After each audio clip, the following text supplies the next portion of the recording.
Hello, my name is Avril Joffe. I'm the UNESCO Chair in Cultural Entrepreneurship and Policy at the Wits School of Governance, the University of Witwatersrand in Johannesburg, South Africa.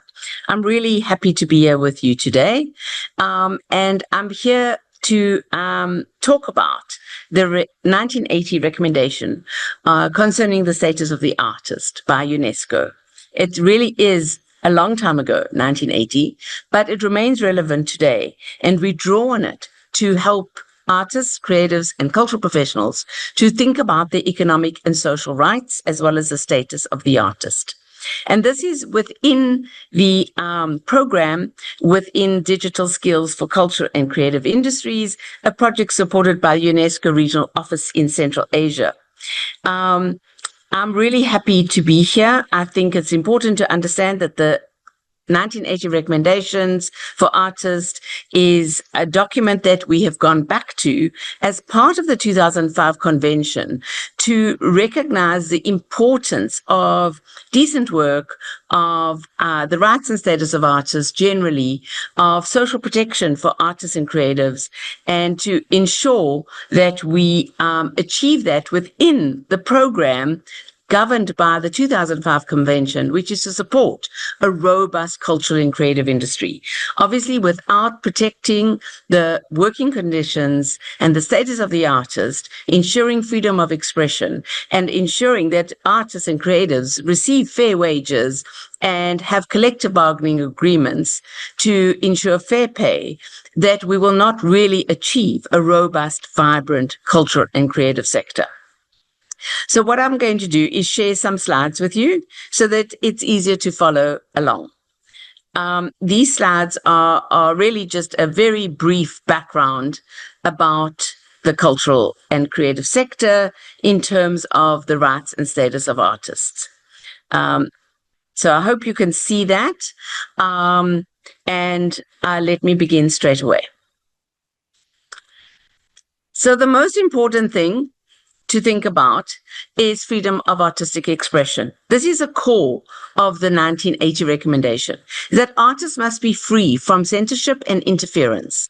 There must be absolute regulation, constitutional authority if possible, if not regulation and legislation, to say that artists can freely express themselves in whatever form they are using, whether it's performing arts, dance, visual arts, poetry, scripts, writing, etc. Examples I have on the slide come from many places. In Germany, we have the Kunstfreiheit, the freedom of art, which is constitutionally protected. Same in South Africa. We have a constitution. I'm from South Africa, by the way. We have a constitution that protects artistic freedom. Festivals like the National Arts Festival embrace politically challenging work. Everybody can articulate themselves in whatever form they want. In Brazil, courts often are forced to defend artists against censorship, upholding the Constitution's protection of cultural expression. The second area is a recognition of the contribution of artists. This is because artists shape cultural identity, and they shape and contribute to social cohesion. And UNESCO recognizes creative work as a public good. And you saw that in Mondiacult, both in Mexico City and again in Barcelona last year. In fact, this year in October. An example from Kazakhstan is that state programs support national cultural heritage through contemporary arts grants. An example from Uzbekistan is that the Arts and Culture Development Foundation invests in museums and exhibitions to elevate artistic contributions. There are many examples we could give, but for the sake of brevity, I'm going to just stick to those. A third area, a very important area, is the social and economic rights. And this is about fair pay, social security, retirement continuity, and healthcare. There are many examples from across the globe that help us understand the ways in which this can be ensured for artists, creatives, and cultural professionals. So in France, for example, the Intermittent du Spectacle system provides unemployment benefits adapted to artistic work cycles. In Canada, Artists can access employment insurance and tax benefits specifically designed for freelancers. In Argentina, for example, there's collective management societies that help ensure fair remuneration for musicians and performers. While in Kazakhstan, there's emerging initiatives that provide social protection for cultural workers, though it's very clear gaps still remain. And this is true of many countries, especially in the continent that I come from, which is Africa. Professional working conditions is another area that is recognized in the 1980 Recommendation on the Rights and Status of Artists. And this is about access to facilities, rehearsal space, performance space, co-working space, hubs, incubators, etc., as well as fair contracts and protection from exploitation. An example from Uzbekistan is a renovation of creative hubs in Tashkent, which expands access to professional spaces. An example from Canada is that arts councils issue fair contracting guidelines for artists, helping them be assured that what they are doing is within fair labor relations.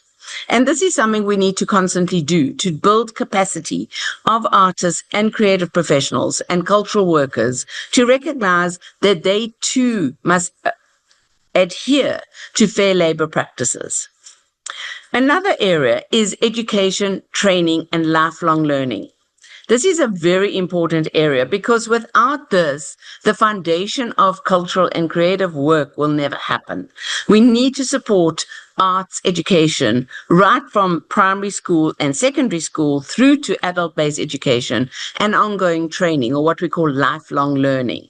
An example from Azerbaijan is a Baku Higher Art School that offers internationally recognized arts programs. An example from South Korea is of government-backed lifelong learning centers, which include creative industry training.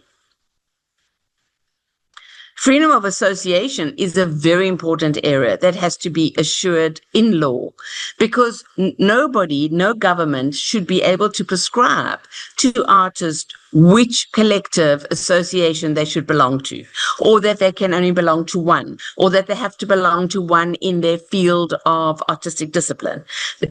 Artists must be able to form unions, guilds, and cooperatives according to their choice of how they want to be associated.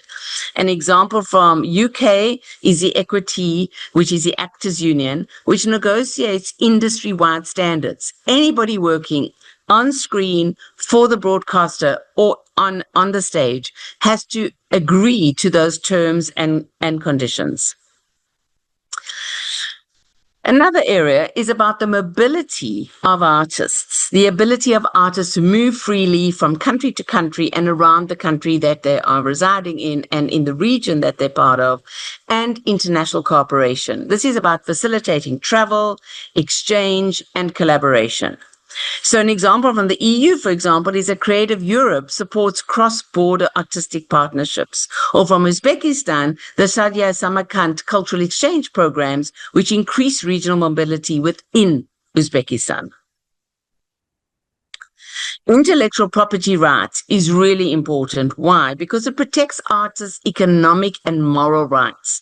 The right that you have because you created something, whether it's a fashion design, a craft item, a visual art, a choreography, a performing arts, staging set, a film production, a script, a music lyric, a music notation, whatever it is. This must be protected through intellectual property rights, which should be appropriate to the country you're in. So, for example, in Kazakhstan, they've updated copyright laws to strengthen the protections for creators.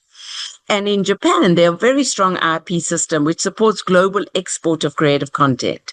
Many countries are struggling with this hugely, especially with the advent of digital technologies and the ways in which music, film, and so on is visible on streaming platforms.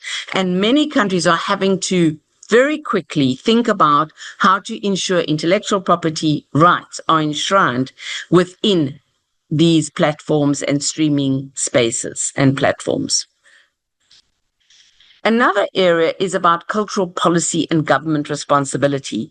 Clearly, much of this has to be taken on by the government of the country. States must create enabling environments through having integrated cultural policies. Integrated cultural policies means those policies are integrated into labor legislation, financial systems, housing, urbanization questions of foreign policy, questions of social development.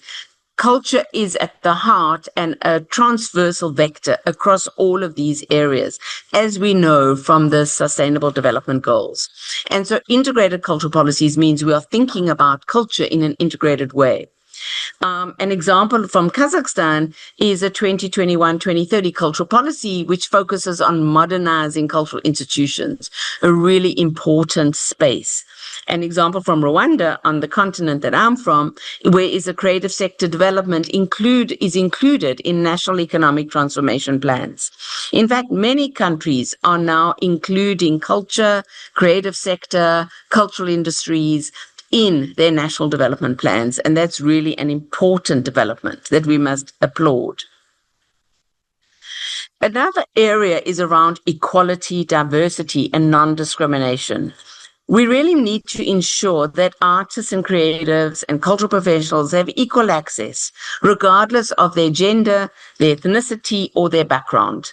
And this is something that we really need to pay attention to, because too often people think about the arts as an elite space where only the educated and the wealthy can participate because it's so difficult to earn an income.